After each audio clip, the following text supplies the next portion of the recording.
Welcome to Dynamo's Dozen, the podcast that we bring you each and every single week, where we talk about whatever may be on our minds, from pro wrestling, sports, entertainment, music, movies, muesli, fresh socks and jocks, and everything in between. Never forgetting the talc.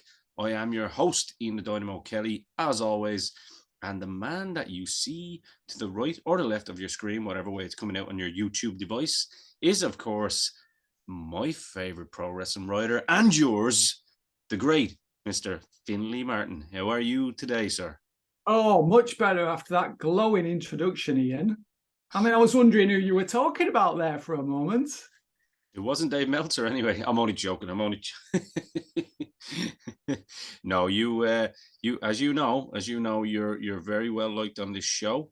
And I know I've actually had a lot of fans over the years that have actually said to me that your particular style of writing is their preferred choice. And I suppose people that grew up with it over this side of the pond as well.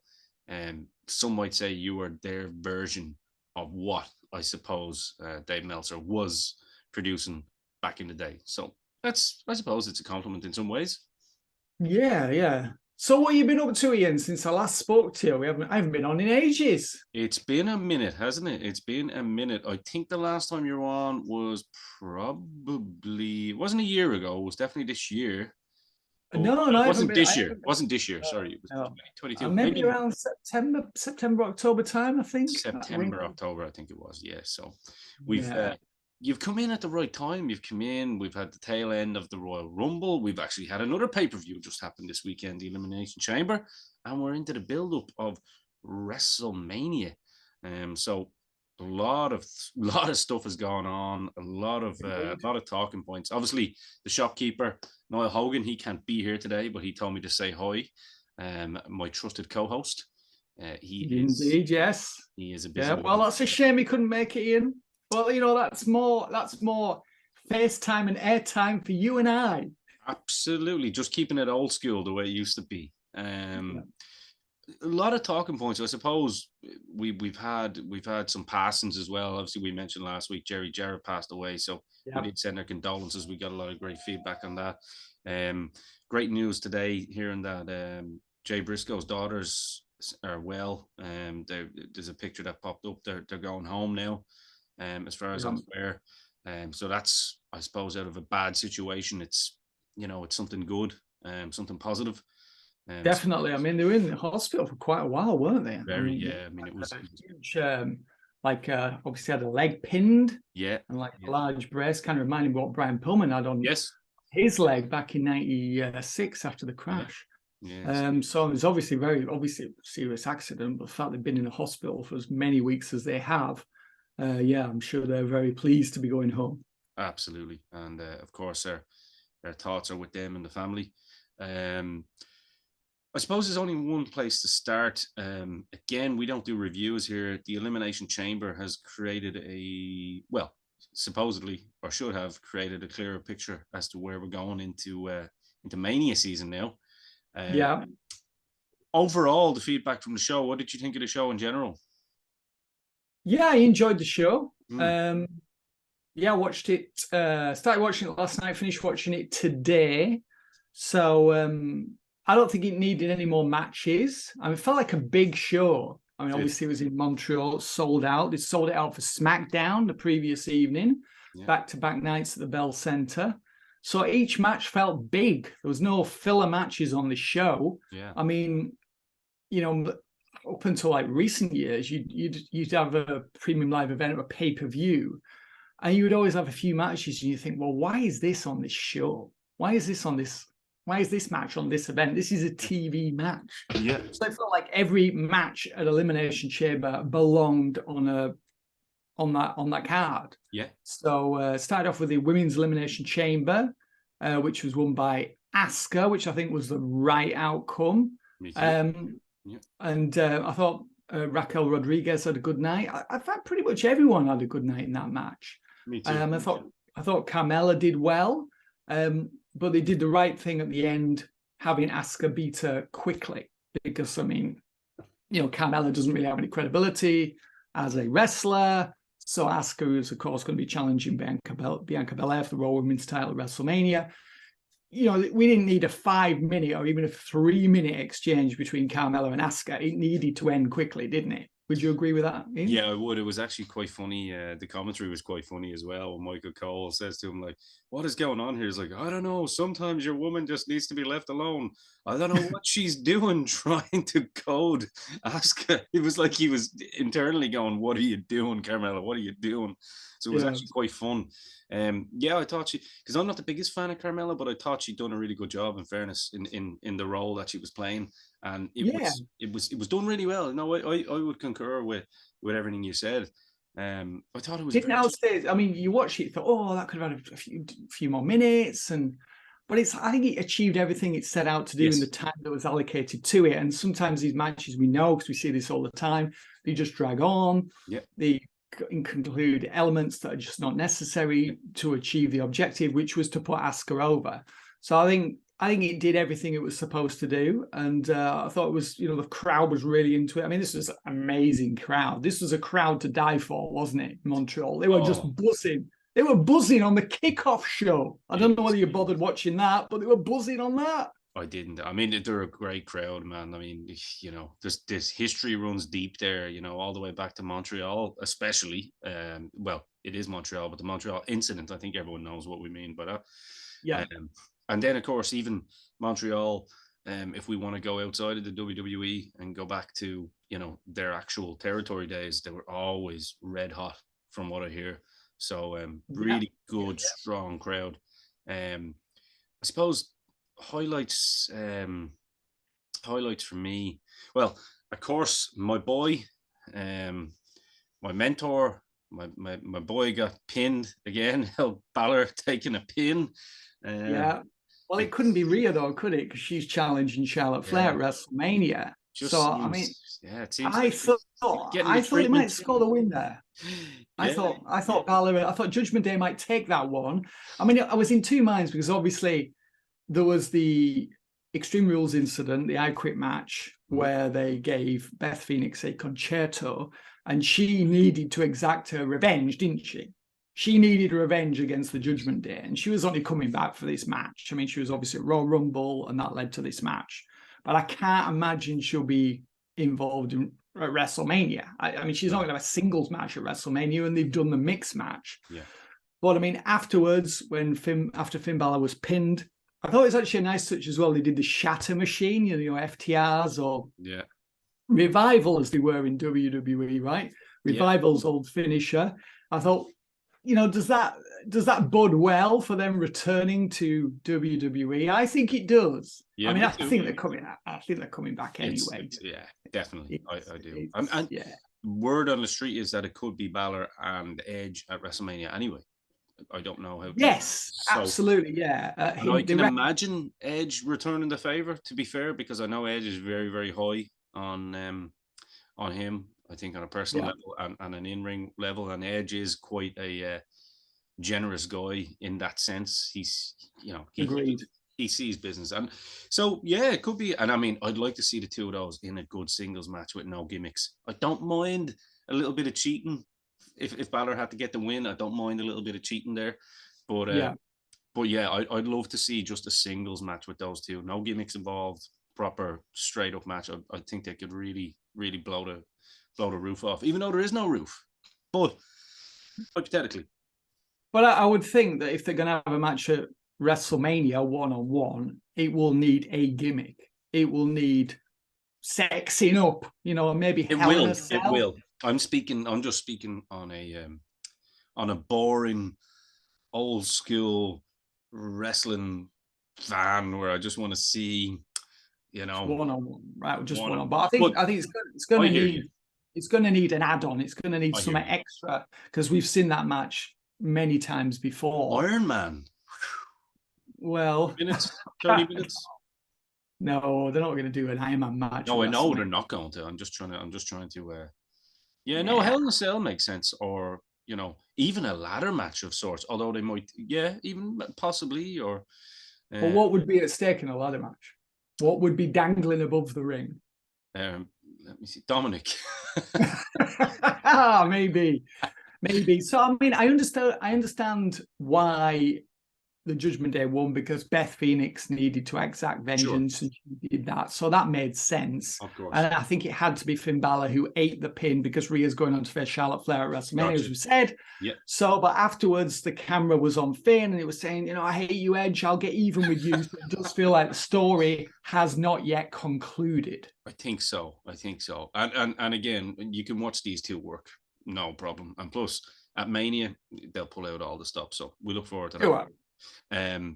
I don't want to go through all the matches. Is there anything else you wanted to bring up from that particular show other than the main event? Not really. No. We'll just scoot straight to the main event if that's all right with you. Yeah, 100%. I mean, I watched it live. I was one of those brave souls that, with a couple of beers in, I made it until halfway through the main event and I just KO'd. No pun intended.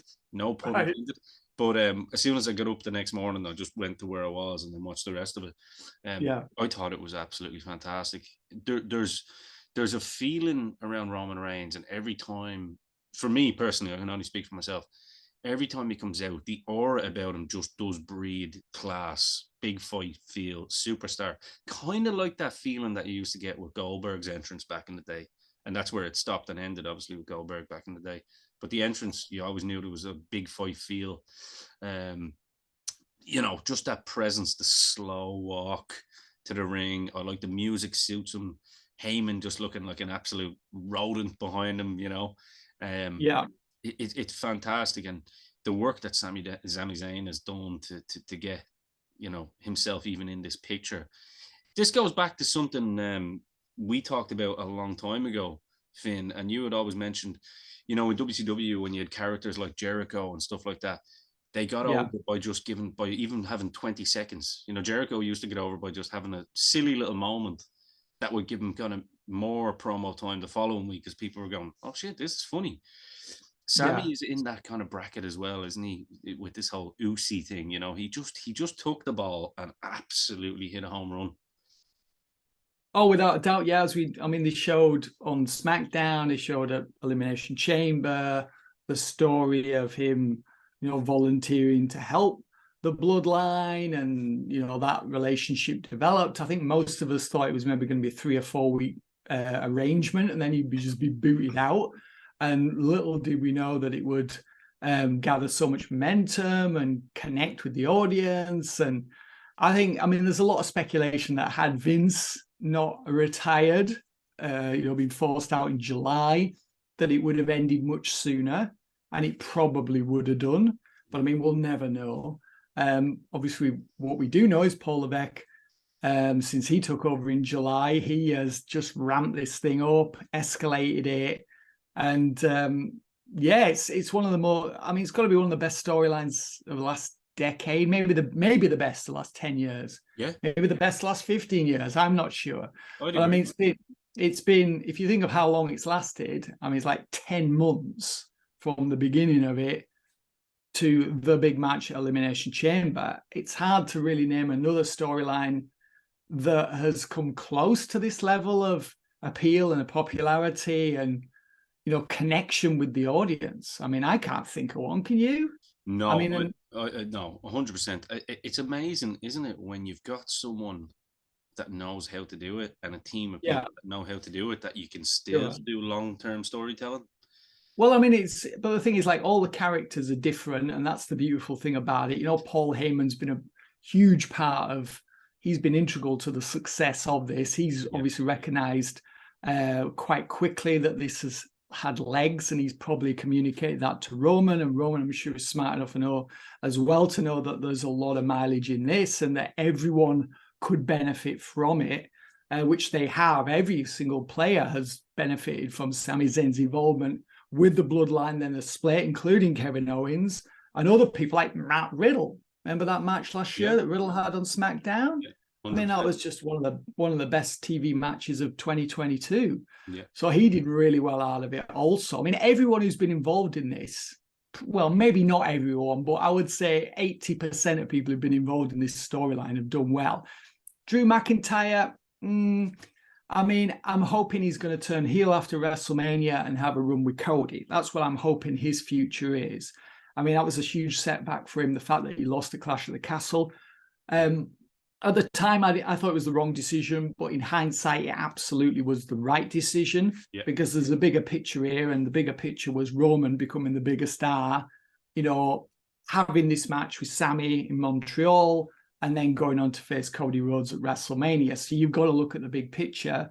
And obviously, people have to be sacrificed along the way to build stars, or at least stars of the magnitude of Roman Reigns, who's unquestionably the biggest star of the last decade. Easy. So it's been an amazing storyline. And, the match, I mean, I don't know whether I was expecting more from it. I don't think I was.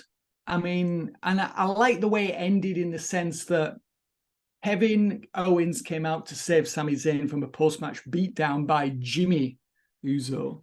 But we didn't have the Sami and Kevin hug. We didn't have that embrace. There's still tension there. So I think that makes sense given everything that had happened between them.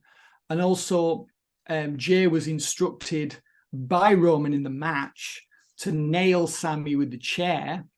And he refused to do so. And then after... actually it wasn't after the match, it was during the match, after the second ref bump, Sami accidentally speared Jay, and then Jay just disappeared, and it was just down to Roman and Sami. Roman laid the chair shots in, and then he scored the pin. So I like that as well. So there's still questions to be answered between now and WrestleMania, and in some ways, going into Elimination Chamber, I was thinking, all these questions are going to be answered at Elimination Chamber. But it's actually really good that they haven't been, because that's more of a reason to watch SmackDown this Friday and the Friday after, and on every Friday between now and WrestleMania, isn't it? Absolutely. Couldn't have articulated it better myself. It's interesting because so many people thought for sure The Rock is coming back. It's in LA. The Rock's going to be wrestling Reigns. Blah blah blah. We now know that that's not going to be the case. I don't think The Rock will. Who knows if he'll ever come back or not, whatever. But this match between Cody and Reigns, you're right, because there's a lot of unanswered questions between, Reigns, the bloodline, and of course Sami now. It's going to be interesting to see how they fit Cody into the picture, isn't it? Make it a must-see main event. You know what I mean? Yeah. Well, they've already, and we had the the Cody and Paul Heyman confrontation, which was amazing. And then we had the Cody and Sami conversation rather than a confrontation there. And that was really well done. And there were some people who said, well, Sami should have beaten Roman in Montreal. He should now be champ. But to me, Sami and Cody, that doesn't feel like a WrestleMania main event. No. And that's two baby faces against each other. And you're asking the audience to choose. So that means that someone would be booed, possibly Cody, because I think Sami is more popular than Cody right now. Mm-hmm. And if Cody were to defeat Sami at WrestleMania and he would be to be booed on the night, that's not the start to his reign that you want. You want people to be celebrating and cheering him and feeling like, wow, Cody has conquered, the tribal chief. He's conquered Roman Reigns after 900 plus days. It would be bad booking. It would be just bad booking. Exactly. I think it would have been a knee-jerk thing and just reacting to the popularity of one person in, it's obviously very popular, but, extremely popular in Montreal because that's where he's from. So I think they made the right decision. And I think that would have been, in some ways, it would have been it would have lacked courage. I think it would have been a weak decision had they made Sami champion on Saturday. And also, I think there would have been potentially problems with him as champ. I mean, at first, there would have been this wave of euphoria over it. And obviously, it would have been a moment for the ages on the night. There would have been people would have been in tears. But it's like, Sami as champ? Is he really championship material? I think you could have potentially had another Kofi Kingston type situation there. Where it was all smiles and jubilation at the beginning, but then you thought, well, what does he do now? Like Daniel Bryan kind of thing, you know what I mean? I think, I think the difference with, say, a Daniel Bryan, a CM, when you look at a Kofi, a Daniel Bryan, a Sami Zayn, even Rey Mysterio to an extent, they all fall under a certain umbrella. I think whereas when CM Punk was world champ, his promos were just so consistently hot and, articulated so well that he was having good matches, I suppose, and he was feuding with the likes of, Cena, etc. But Yeah, I think he kind of stands out because it was more of a Stone Cold Steve Austin vibe at the time, anti-establishment. Again, he could yeah, articulate himself well. He didn't look too small because he was tall enough, to kind of look like he could hang with the big boys. But he yeah, was just genuinely a bigger star, in my opinion. yeah, And I think that's what separates him from, say, quote unquote, the indie guys. So I think you're yeah. you're right on the money there. Um, yeah, it's I, going to be I, I interesting. just I just think there's a lot of people settle for Cody to wrestle post WrestleMania. Yeah, Whereas if Sammy had been champ, okay, he could have defended against Jay or yeah. sorry, Jimmy. But would that really feel like a big, premium live event, main event caliber match? Probably not. Whereas I think with Cody, you've got a lot of mileage with him as champion. And, he came back when he returned at WrestleMania last year. It's a really good story. It's a culmination of a story that began at last year's WrestleMania, isn't it? What would you like to So see actually from that with Cody and Roman? How would you like to see this potential handover and end of the Reigns reign? No pun intended. yeah, well, to me, Rhodes has to win at WrestleMania. This is the moment for Reigns to drop the belts. Yeah, I think it is. And if it's not Cody, they've got no one else prepared. Who else could it be? There isn't anyone else on the roster who's ready to face Reigns, who's ready to step in and be his next challenger. There isn't anyone. You couldn't bring. I mean, presumably Braun Breaker will be coming up after WrestleMania, but he can't be champ for at least a year, maybe even two. 100. I think Gunter is somebody who will be a really good challenger to Cody down the line, but it's too soon for him to become Sure, sure. double champ, and he's IC champ. He's doing a really good job with that. He's a heel, so I mean, he's not the person that's going to dethrone Roman Reigns. So it has to be Cody who becomes champ at WrestleMania, and I think there are a lot of people that he can then wrestle after WrestleMania. I mean, all Man, these. He faced last year. The only person he faced really was Seth Rollins, wasn't it? I mean, a few other people, but I was gonna I mean, say it could be because it could be like that kind of Brett or Sean situation where like he's the fighting champion. There's so many potential opponents for him there to have like month or 2 month long programs with the likes of exactly. Balor, who's a bastard heel, the likes of Styles. We can actually get to see him as a champion's champion have good mini programs with the likes of these guys who aren't going to take the title from him, but can Yeah. definitely help elevate him and show I that mean, quality. You you've know, got Brock Lesnar. You could do Brock, Brock Lesnar yeah, versus Rose. You can't do Lesnar versus Reigns again because they've done it too many times. I mean, 100%. you can't. Great I show. mean, you can't do Reigns versus Lashley again because that's been done. So, I mean, that's two huge matches there. I actually think you could do Logan Paul versus Cody Rhodes. I think Yeah, that would be a big match. yeah, Um, and that's where I was thinking, like, because of the way, going back to the new generation when you saw Brett and Sean when they were both champions, yeah, having these different kinds of matches with such different body types, you know what I mean? So you could see Cody go up against all odds against a Brock, and then go and have a barn burner with someone like a Balor or a Rollins or so. yeah, Um, but look, absolutely. we've got 10 minutes left. Zoom is telling me here. So let's you're the guest. What would you like to touch on the last 10 minutes? I know we've got all of our WrestleMania stuff out of the way. We know it's going to be great. Um, what in particular is standing out to you? Would you like to talk a little bit about AEW? I know you like to talk about them. We usually have not so much great things to say, but Um, well, I noticed that CM Punk was in the crowd at Battle in the Valley on Saturday. Did you notice that? I didn't. But I was told. Yeah. There was photos that have emerged. So CM Punk was there in San Jose, wasn't it? He's definitely coming back, isn't he? Jim Cornette even said it. Enough time has passed, I think, for Tony Khan, the businessman, to look at the situation and go, right, well, the Bucks contract is up in a year. I think Omega's contract is up in a year, or I'm not there. I think less than that for the Bucks. I think their Yes. contracts expire in either the end of this year or January next year. Yeah. Whereas Punk has a long-term contract. I mean, we've seen the impact that he's made when it's been done right. You know what I mean? He's a bigger star than these guys. Unfortunately, some of the indie fans don't want to hear that, but he is.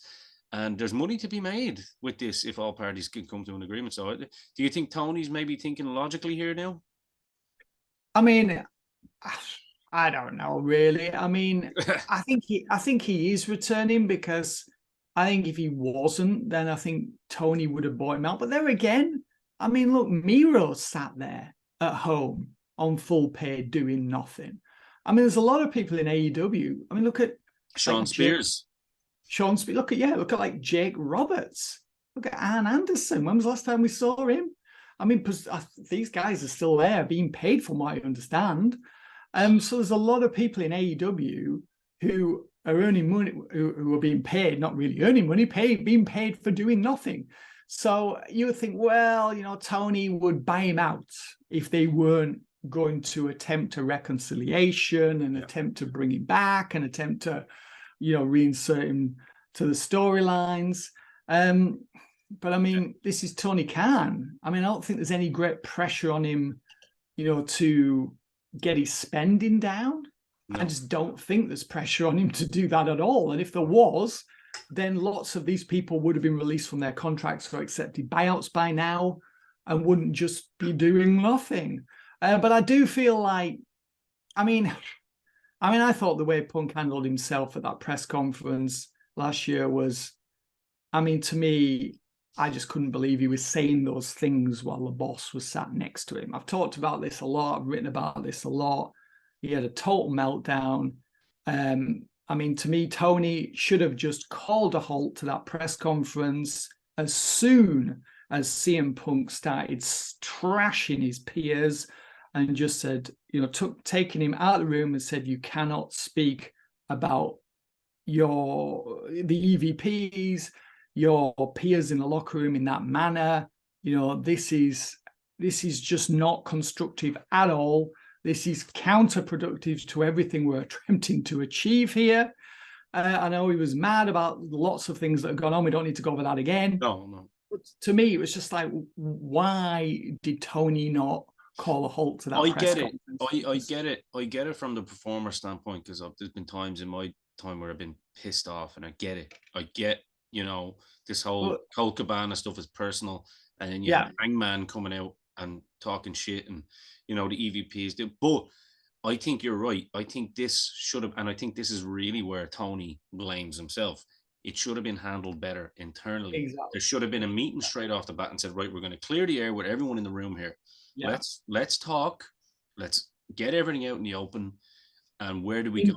In private. Behind closed doors. Exactly. In private. So I think it's easy to just blame Punk, but I think management, not just at Tony, at every level, the agents behind the scenes, the people that knew about this, should have been like, right. And by the same token, these EVPs should be acting more professionally as well, considering their title is EVP. So a lot of mishandling of this situation. Hopefully, I'm with you. Hopefully, this can now be turned into something positive as a storyline. I mean, I would love to see Punk come back and just say the cancer is back, because he's the type of guy that would come out and turn that into a real positive. And if there's a handshake of some sort, with the likes of him and Kenny and the Bucks, I mean, there's money to be made from this, and it could. Now, I'm not saying it can. I'm just saying hypothetically. Yeah, I mean, stylistically, I just think it's a clash. Well, I would agree with that. I'm just talking more in the program more so. I'm not saying. Yeah, I mean, I think if Punk were to return, I can understand the value of him returning and doing the program with MVP or doing a match with Bryan Danielson. I actually don't want to see Punk versus Omega or the Yucks. I think it's a terrible clash of styles. Yeah, me too. I think their philosophies on wrestling are so dissimilar that I'm not quite sure how it would work. Well, let me help you there with that one. One is a pro wrestler. One is a performer. Well, and you'd have the potential as well of it all kicking off again if they're doing like promos on each other, which are going to be based on real things that have upset them.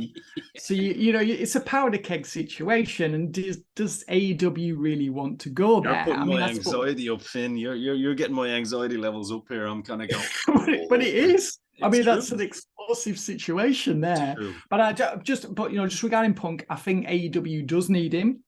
I think, look at the ratings. I mean, Rampage has been struggling. Last week's Dynamite was the lowest rated Dynamite of the year. I don't know what have they got on the horizon that's blockbuster. And I'm not sure. I can't really envisage too many things. And if they were to bring Punk back, there's a lot they can do with him. And I think you're right. There's money to be made. There's ratings to be drawn. So I think it does need to happen. And I'm hoping that Tony, can come to a agreement with Punk, and they can work this out, and they can, work together for the good of the company, for the betterment of all. Listen, what a perfect way to end the show. Let's all look forward to WrestleMania. Just before we go, of course, Finn, why don't you get your plugs in there now where people can find you? Obviously, you're still writing for the magazine, etc. Yes, that's it. Yeah, Inside the Ropes magazine. That goes on sale this Thursday. And obviously do the podcast each week for Inside the Ropes, What's Going Down, and the Power Slam podcast. So please check those out. There's 2 podcasts we do each week. So yeah, that's about it really. But thanks for having me on, Ian. And shame it was such a brief appearance, but yes, that's an incentive for me to come back again in maybe a couple of months' time. That's what we'll do. We'll catch up after WrestleMania, I think, when we're into technically the new season of wrestling. I like the sound of that. Yeah, absolutely. It's been a pleasure. Sorry, it was a shortened trip. My Zoom has been acting up. And it's only allowing me 40 minutes, even though I'm on the Pro. So if any of you listeners out there have any tips on how to send a nicely worded email to Zoom, because I'm not one for that kind of niceties. So please send me a nice one so I can get to the bottom of this. But no, it's been an absolute pleasure, Finn. Always a pleasure. Thanks for having me on. So as likewise, I always enjoy coming on the show, and it's thanks for inviting me. Absolutely. And listen, my friend, stay safe. And until next week, all of our listeners, make sure you hit that like and subscribe button, smash the bell notification, leave your comments below, and let us know if you agree or disagree with anything that me and Finn have said this week, and we will be sure to respond accordingly. But until next time, for me, Ian Dynamo Kelly, for the great Findlay Martin, we are over and out.